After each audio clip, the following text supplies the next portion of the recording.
Bueno, un saludo muy especial a todos los lectores de quienique.com. Me encuentro con Juli Salamanca. Ella es la directora de comunicaciones de la red comunitaria trans. Juli, bienvenida a Quienique. Hola, muchas gracias, qué chévere aprovechar estas plataformas para hablar de orgullo, para hablar de resistencia y resiliencia trans. Vale, Juli, yo quería empezar esa entrevista preguntándote cómo nace la red comunitaria trans y cuándo. Bueno, la red comunitaria trans nace hace 9 años y nace de la mano de tres trabajadoras sexuales que empiezan a sentir que en Bogotá no había un espacio pensado para trabajadoras sexuales en el cual ellas lograran primero construir un espacio de sanación, ¿sí? De reencuentro, de unión, y segundo, un espacio en el que lograran poder posicionar los temas y las necesidades de las trabajadoras sexuales. Este espacio empieza con Daniela Maldonado, con Catalina Ángel, dos trabajadoras sexuales que empiezan a ver esta necesidad de la ausencia de un espacio dirigido y construido para las trabajadoras sexuales, porque lo que pasaba un poco y que hoy sigue pasando es que las organizaciones hablan por las trabajadoras sexuales y por las personas trans. Entonces esto fue como un acto político de decir, hey, nosotras tenemos voz y vamos a armar nuestro colectivo, nuestra organización para con nuestra propia voz alzarla y exigir la garantía de nuestros derechos. Perfecto, Juli. Precisamente hablando de derechos, estamos en el mes del orgullo LGBT y yo quería saber ustedes de pronto qué han podido organizar, pues teniendo en cuenta lo de la pandemia, que no se pueden hacer marchas ni aglomeraciones, ¿sí me entiendes? Entonces quisiera saber ustedes qué han programado, van a hacer algo virtual, van a hacer algo conmemorativo en algún lado. Yo creo que es importante empezar hablando de cómo surge el Pride y el orgullo a nivel mundial. Y el Pride nace de la rabia de una trabajadora sexual negra, mujer trans, trabajadora sexual que vivía con VIH, ¿sí? De la rabia de las violencias policiales que estaba viviendo. Y nosotras hemos decidido salir a las calles porque nos enfrentamos en un retroceso de derechos de las personas trans acá en la ciudad de Bogotá. Hemos visto cómo esta administración ha adoptado medidas a costa de nuestro bienestar, a costa del bienestar de las personas trans. Hemos visto el caso de Alejandra La Monocuco, que fue un caso de transfobia institucional, de discriminación y negligencia, en el cual la administración mintió para tapar su negligencia. Hemos visto cómo la Defensoría del Pueblo y la Personería de Bogotá han alertado a la alcaldía de que las ayudas a trabajadoras sexuales no están llegando, y en un derecho de petición nos respondieron que solo han entregado 172 ayudas a personas LGBT en todo Bogotá, que creo que esto es una cifra alarmante. Y definitivamente la violencia policial que vivieron las mujeres trans trabajadoras sexuales el pasado sábado, en el cual los policías las golpearon con sus bolillos y les dispararon a las mujeres trans, que no es algo nuevo, es una constante y que hemos venido denunciando por años y por meses. Durante estos 3 meses de pandemia no hemos parado de denunciar la situación de violencia. Esta situación de violación de derechos hacia las personas trans nos obliga y nos hace un llamado para reunirnos cumpliendo todas las medidas de bioseguridad y salir a las calles este 3 de julio. Este 3 de julio vamos a salir a exigir y gritar justicia para Alejandra. Vamos a gritar no más violencia policial. Nos vamos a ver a las 5 de la tarde en el Parque Nacional para movilizarnos hacia el Parque de los Hippies. Y sabes, es un grito de dignidad, es un grito en el cual estamos hablando que nos están matando por construirnos como mujeres libres. Precisamente sobre ese tema, pues que tocaste sobre el caso, por ejemplo, de Alejandra Monocuco y también sobre las personas sexuales que fueron agredidas por policías hace unos días, yo quería preguntarte, ustedes desde las redes sociales, desde la plataforma de Red Comunitaria Trans, han tenido una acogida grande, digamos que muchos de los casos se han vuelto virales en estas redes sociales y yo quería de pronto conocer de parte tuya, si tienes alguna interpretación de esto, por qué, digamos, de pronto estos casos están siendo virales, porque quisiera saber si de pronto ya voces de la comunidad LGBT están siendo escuchadas de pronto por parte de la ciudadanía más que de la parte institucional. Entonces quería saber cómo tú estás viendo ese panorama. Sí, pues acá hay dos vías. Hay una que es que la administración se ha negado a escucharnos, se ha negado a escuchar a las personas trans y a las trabajadoras sexuales, se ha negado a sentarse a hablar con las personas trans. Un ejemplo de esto fue que Claudia López nos dejó metidas, nos dejó plantadas en una reunión que citó para hablar del caso de Alejandra. Hemos visto cómo las redes sociales se han convertido en un aliado increíble para la movilización social. En nuestras redes sociales lo que nos ha permitido es denunciar y que estas denuncias lleguen a la opinión pública y se conviertan en un tema que nos tocan a todos, porque tristemente las organizaciones trans no contamos con estos círculos de poder, no estamos en puestos de toma de decisión, entonces se nos hace más difícil visibilizar los casos y esto es lo que nos ha permitido las redes sociales y la virtualidad, y es poder llegar y hacer las denuncias y que tengan un eco muy grande y que se genere una presión tan grande como la que se ha generado con el caso de Alejandra, gritando en redes sociales justicia para Alejandra. En este llamado se han unido millones de personas, no solo de Colombia, sino del mundo entero.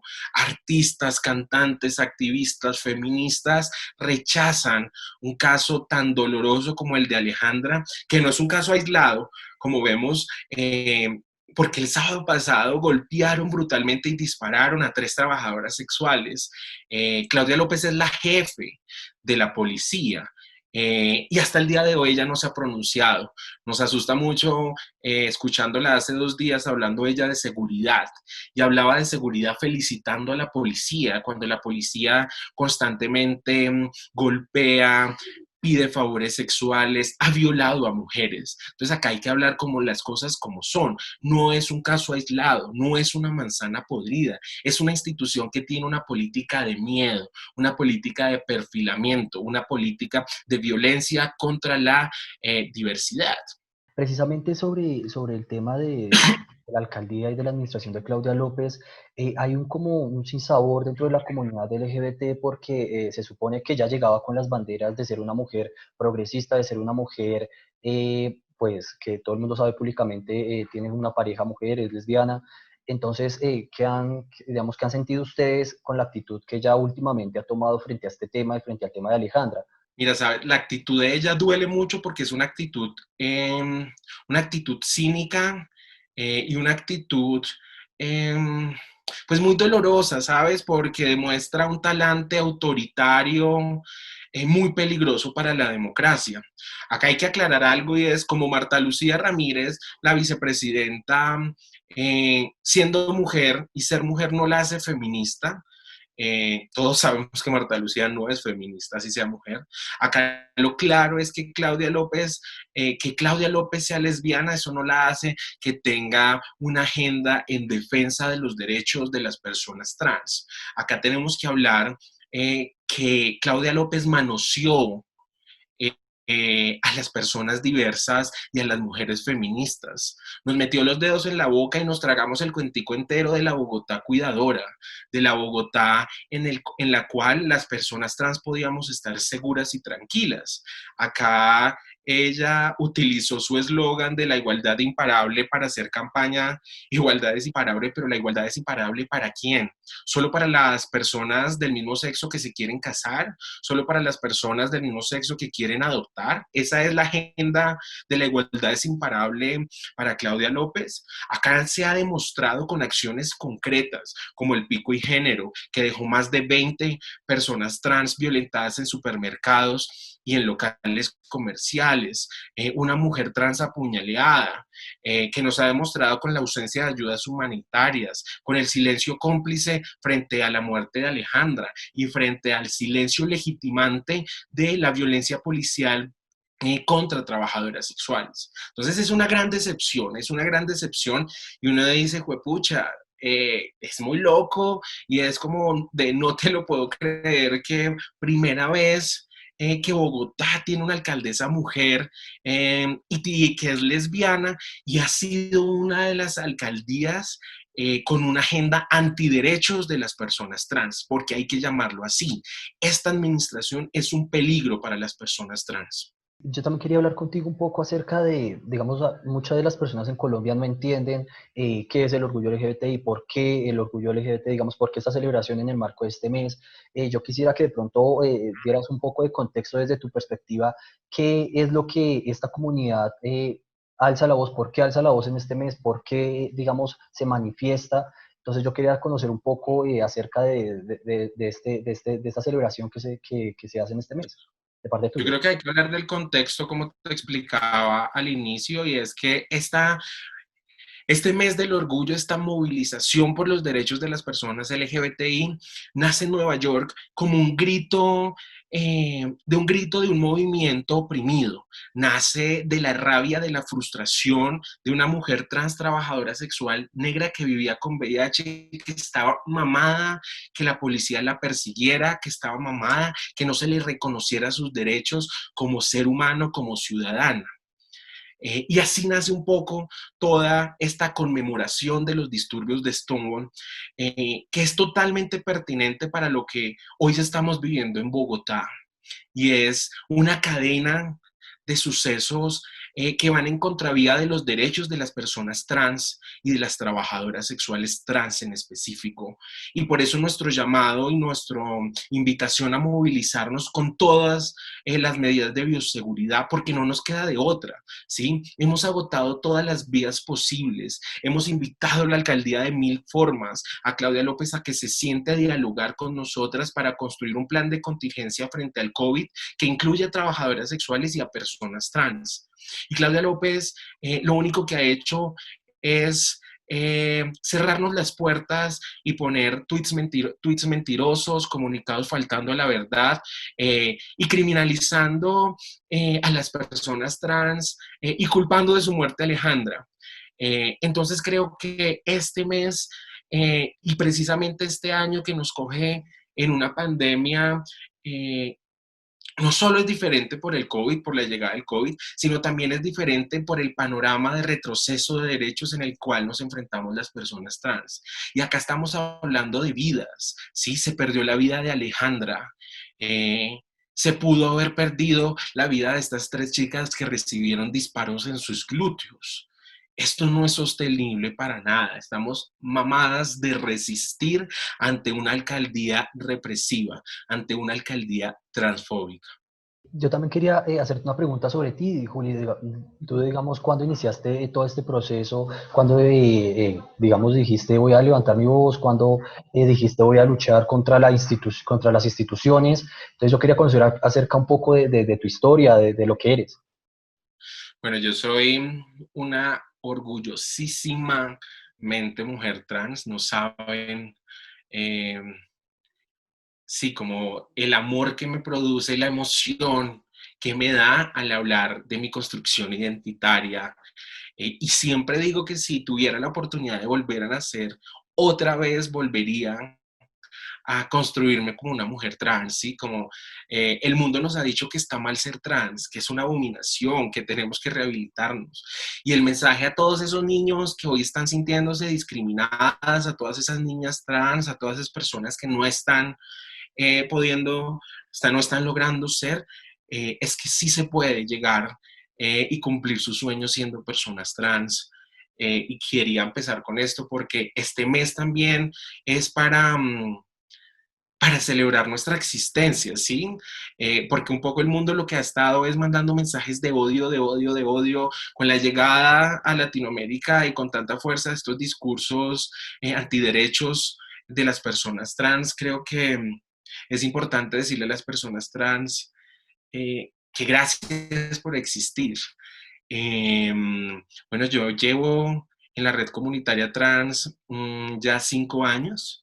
Ya llevo en el activismo 8 años luchando eh, sin parar por los derechos de las personas trans, por construir un mundo en el que las personas trans podamos vivir sin miedos y en el cual no seamos vistas como ciudadanas de segunda categoría. Mi lucha no es contra Claudia López, mi lucha no es contra la alcaldía de Bogotá, mi lucha es por el reconocimiento de nuestros derechos. Y quiero que esto sea muy claro, y es que la red comunitaria trans no tiene ninguna afiliación a ningún partido político, ni nada de estas cosas, pero sí tiene una postura muy clara de cero tolerancia con la discriminación, cero tolerancia contra acciones que han puesto en riesgo y peligro nuestra vida.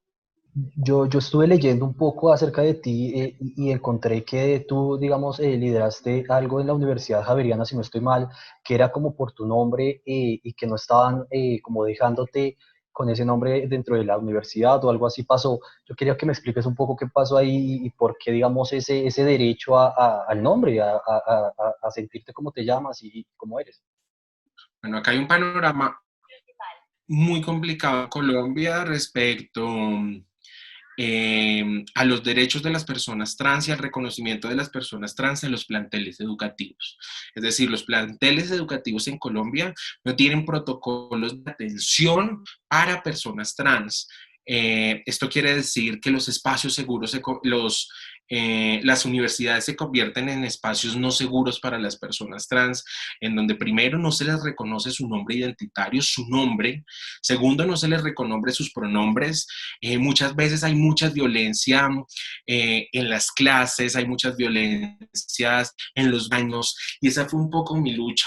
Mi lucha fue que la Universidad Javeriana me reconociera a mí como una mujer trans, que al igual que todos los estudiantes, pagaba lo mismo. Sí, yo estaba pagando mi matrícula al igual que cualquier otro estudiante y tenía los mismos derechos a poder estar tranquila en todo el campus, a que la Universidad Javeriana reconociera mi nombre y reconociera mi pronombre en todas sus comunicaciones internas.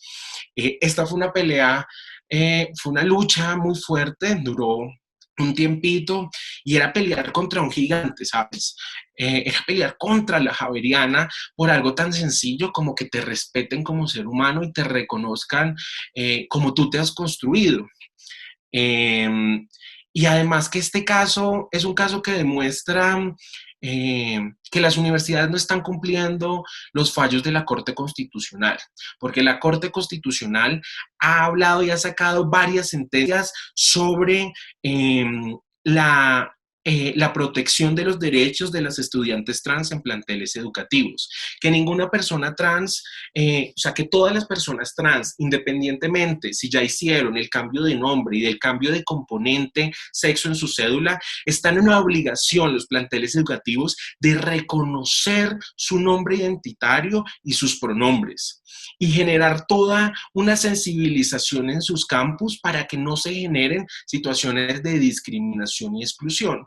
Eh, en este proceso, pues, fui victoriosa, porque la Javeriana tuvo que reconocer que me expuso a una situación de violencia constante dentro del campus, tuvo que adoptar medidas para que estos hechos no se vuelvan a repetir, tuvo que empezar un proceso de construcción de protocolos de atención a personas trans, y lo más dichoso es que me reconocieron eh, como Juli Salamanca en mi carnet, en todo. Y creo que esto es un precedente muy importante, porque es el problema acá de la educación no solo es que hay muy pocas personas las cuales llegamos a la educación superior, muy pocas personas trans, pero acá hay también que hablar que las que entramos estamos inmersas en un círculo de violencias por la falta y por la ausencia de protocolos de atención. Entonces creo que este caso le puede servir a todas las personas trans que están pasándola mal en sus universidades para que digan, hey, ustedes tienen que garantizarme a mí mi seguridad y el reconocimiento de mi construcción identitaria y el reconocimiento de mí como ciudadana, como estudiante. Entonces sí, le ganamos a la Javeriana y eso es una dicha gigante. Finalmente, yo quería que me comentaras un poco acerca digamos, esos derechos que tiene la comunidad y que han sido violentados a través de los años, y más en un país como Colombia, que sigue siendo un país quizá culturalmente muy machista y que no le ha abierto tanto las puertas como otros países en el mundo digamos, a nuevas culturas, a nuevas comunidades, a nuevas, no sé, que acepte las diferencias sexuales, que acepte la diferencia de género. Y yo quería que de pronto me comentaras, Colombia en tantos años de pronto de lucha de comunidad LGBTI, ¿ha logrado alcanzar algo? ¿Ha logrado cambiar, así sea un poco el panorama, el paradigma? ¿O cómo ves tú a Colombia situado como, frente a los derechos de la comunidad LGBT? Pues acá hay varias cosas. Acá hay que empezar a hablar de que en Colombia tenemos una jurisprudencia muy buena, ¿sí? La Corte Constitucional ha hablado y ha sacado varias sentencias que protegen los derechos de las personas LGBTI en Colombia. ¿Cuál es la realidad? Que estas leyes, que estas sentencias se quedan en el papel, es decir, nunca se ven materializadas. Y esto hace que se dé toda la vulneración de los derechos de las personas LGBT en Colombia.